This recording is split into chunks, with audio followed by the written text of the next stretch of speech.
সিলেটে গণধর্ষণের অভিযোগ উঠেছে এক কিশোরের উপর। তিনি সিলেটের একটি হাসপাতালে ইতিমধ্যে নিবিড় পর্যবেক্ষণে অর্থাৎ চিকিৎসাধীন অবস্থায় রয়েছেন। এয়ারপোর্ট থানাধীন একটি চা বাগানের টিলার উপরে তুলে সেই যুবতীকে গণধর্ষণের অভিযোগ উঠেছে। ইতিমধ্যে পুলিশ দুইজনকে আটক করতে সক্ষম হয়েছে।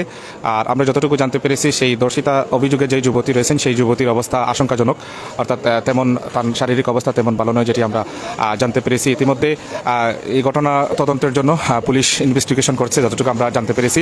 এটুকু আমরা একটি বিশ্বস্ত সূত্র থেকে যতটুকু পেয়েছি, উনি মানসিকভাবে কিছুটা মানসিক ভারসাম্যহীন অবস্থায় রয়েছেন।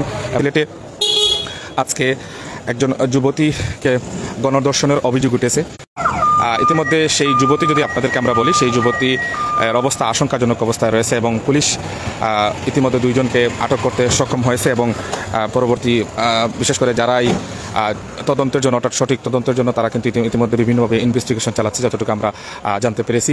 এবং আরেকটি বিষয় হচ্ছে, আপনারা জানেন যে দেশব্যাপী বিভিন্ন জায়গায় কিন্তু ধর্ষণের শিশু থেকে মধ্যবয়সী যুবতী, বিভিন্ন বয়সী অর্থাৎ নারী এবং কিশোরী যুবতী ধর্ষণের শিকার হচ্ছেন। আপনারা ইতিমধ্যে দেখেছেন যে 6 বছরের 8 বছরের শিশু কিন্তু ধর্ষণের হাত থেকে রক্ষা পাচ্ছে না, এমনটি কিন্তু আপনারা শুনতে পাচ্ছেন বা জানতে পেরেছেন। আপনাদেরকে আমরা সরাসরি জানার চেষ্টা করলাম।